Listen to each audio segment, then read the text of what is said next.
প্রতিদিনের মতোই স্বাগতম দ্য ফুটবল ক্রেজি চ্যানেলে।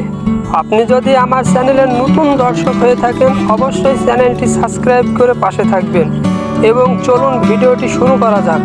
বাংলাদেশ ফুটবল ফেডারেশনের বাফুফে সিনিয়র সভাপতির পদ থেকে পদত্যাগ করেছেন আব্দুল সালাম মুর্শেদী। সাবেক এই তারকা ফুটবলার বাফুফে সিনিয়র সভাপতি পদে ছিলেন 2008 সাল থেকে। সভাপতির পর সবচেয়ে গুরুত্বপূর্ণ পদ সিনিয়র সভাপতির ছাড়াও সালাম মুর্শেদী বাফুফের অর্থ কমিটি ও রেফারিজ কমিটির প্রধানও ছিলেন। এই দুইটি পদ থেকেও তিনি পদত্যাগ করেছেন। বৃহস্পতিবার 8 আগস্ট রাত 11:30টায় এক সংবাদ বিজ্ঞপ্তি দিয়ে সালাম মুর্শেদীর পদত্যাগের কথা জানান বাফুফে। সালাম মুর্শেদী খুলনার 4 আসন হকে আওয়ামী লীগের সংসদ সদস্য ছিলেন। গত বছর আর্থিক অনিয়মের অভিযোগ ফিফা 2 বছর নিষিদ্ধ করেছিল বাফুফের তৎকালীন সাধারণ সম্পাদক আবু নাঈম সোহাগকে।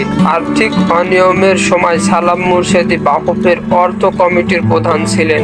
নিজ দায়িত্ব ঠিকভাবে পালন করতে না পারায় গত 23 মে সালাম মুর্শেদীকে 10,000 সুইট বাংলাদেশি মুদ্রায় প্রায় 13 লাখ টাকা জরিমানা করে বিশ্ব ফুটবলের সর্বোচ্চ স্থানটি মূলত বাফুফের অর্থ কমিটির প্রধান হিসাবে ফিফা প্রদত্ত অর্থের অনিয়মের কারণে এই জরিমানা করা হয় তাকে।